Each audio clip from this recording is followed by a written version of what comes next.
अस्सलामुअलैकुम जी, मैं हमारे लिए आप देख रहे हैं मेरा चैनल। बरतानिया के एयरपोर्ट पे पहुंचते ही नई नवेली दुल्हन अचानक से गायब हो जाती है। कराची की नई नवेली दुल्हन पहुंचते ही उसके साथ आखिर ऐसा क्या हुआ कि उसको ज़मीन खा गई या फिर आसमान निकल गया। मासूम शोहर के साथ लंदन में हुआ है एक बहुत बड़ा धोखा जिसके बारे में कोई तसव्वुर भी नहीं कर सकता था। फ़्लाइट लैंड हुई पर बीवी गायब, लेकिन जो सच था उसने सबको झंझोड़ के रख दिया, हिला के रख दिया। मोहब्बत की आड़ में अगर कहूँ कि यह सबसे बड़ा फ्रॉड है तो ये गलत नहीं होगा। रशीद की बर्बादी की कहानी, ये बहुत सारे रशीद ऐसे हैं जो ओवरसीज़ हैं, जो पाकिस्तान से बाहर रहते हैं, जो रशीद की ही तरह जो है मुख्तलिफ़ लोगों से धोखे खाते हैं और उनकी ज़िंदगी बिल्कुल बर्बाद हो जाती है। लाखों रुपए भी गए, बीवी भी गई। एक मजबूर शोहर की ऐसी दास्तान जिसे सुन के आपके रोंगटे खड़े हो जाएंगे, बल्कि आप भी रोना शुरू हो जाएंगे। तो ये वीडियो आपने आखिर तक मुलाहिज़ा ज़रूर फरमानी है।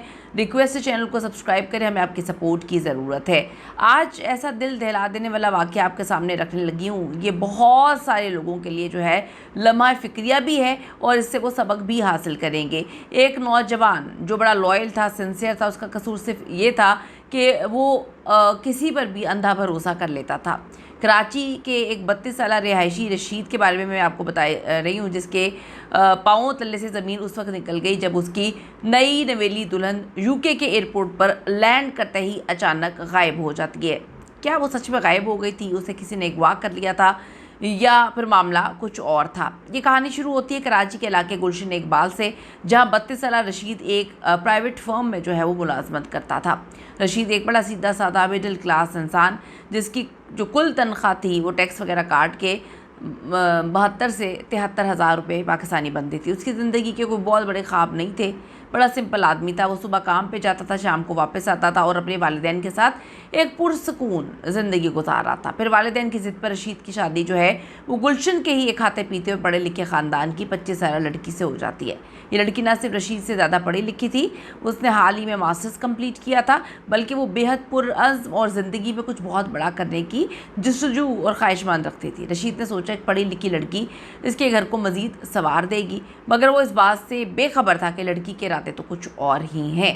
शादी के चंद ही माह बाद दुल्हन ने रशीद पर दबाव डालना शुरू कर दिया कि कराची में क्या रखा है, 72 हज़ार तो कुछ भी नहीं है, ना होने के बराबर है। आजकल की ज़िंदगी में 72-73 हज़ार से क्या होता है, सिर्फ एक बाइक का ही गुजारा हो सकता है। हम आगे अपनी फैमिली का खर्चा किस तरह से उठाएंगे, हमारे बच्चे हो जाएंगे तो मामला बहुत अजीब हो जाएंगे। हमें यहाँ से निकलना होगा और हमें अपनी ज़िंदगी की नई शुरुआत जो है हमें बरतानिया से करनी होगी।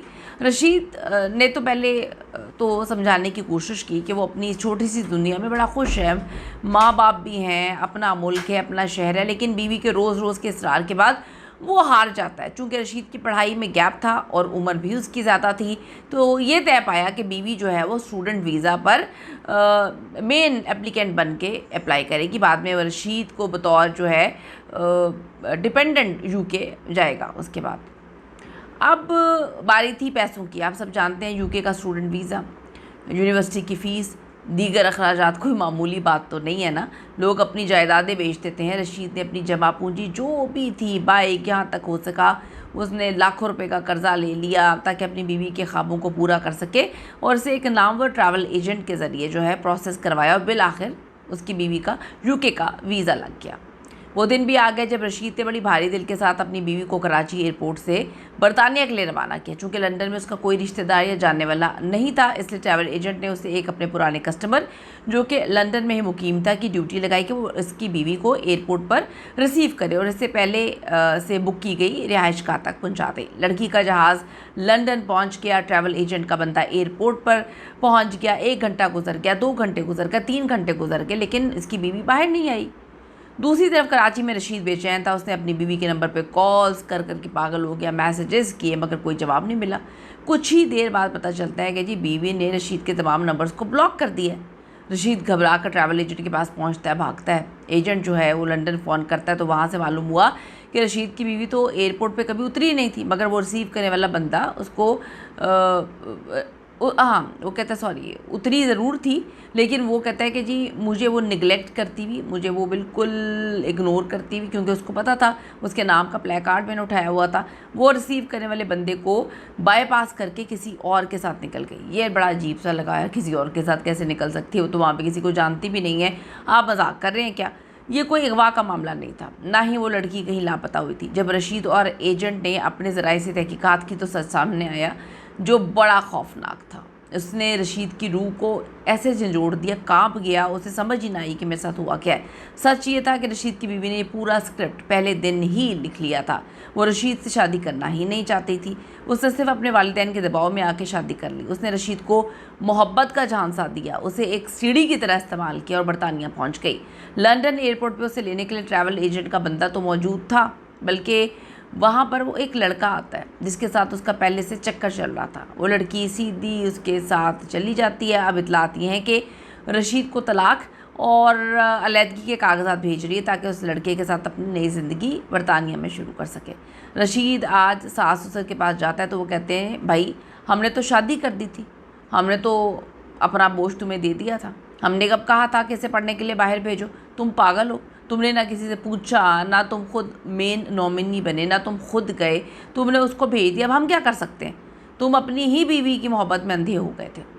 ज़रा सोचें इस 32 साला नौजवान पे क्या गुजरी होगी जिसका किसी से लेना देना नहीं, अपनी ज़िंदगी पुरसकून अंदाज में गुजार रहा था, कोई उसके बड़े ख्वाब नहीं थे, सब कुछ दाव पे लगा दिए, तबाह कर लिया ख़ुद को, आज कर्जे में डूबा हुआ, जिसका भरोसा हमेशा के लिए टूट गया। शादी से उसको नफ़रत हो गई होगी, किसी के जज्बात से आप खेलने के बाद अपनी नई ज़िंदगी बना रहे हैं, यानी कि किसी को कत्ल करके आप उस पर अपना घर तामीर कर रहे हैं, तो आप कभी नहीं बच सकते। आप देखें इस कहानी को आप तक पहुँचाने का मकसद सिर्फ ये है कि अवेयरनेस फैलाना, खुदा के लिए बहुत सारे बेगैरत हमारे इर्द गिर्द मौजूद हैं, उनको पहचानें। सारे बुरे नहीं होते लेकिन सारे भी अच्छे नहीं होते। इस पे अपनी कीमती राय ज़रूर दीजिएगा, क्योंकि ओवरसीज़ के साथ ये अक्सर होता है। कीमती राय दीजिएगा और जानने से पहले रिक्वेस्ट है, अगर आपने अभी तक चैनल को सब्सक्राइब नहीं किया वो कर लीजिएगा, इससे हमारी हौसला अफजाई होती है। अल्लाह ने के पास।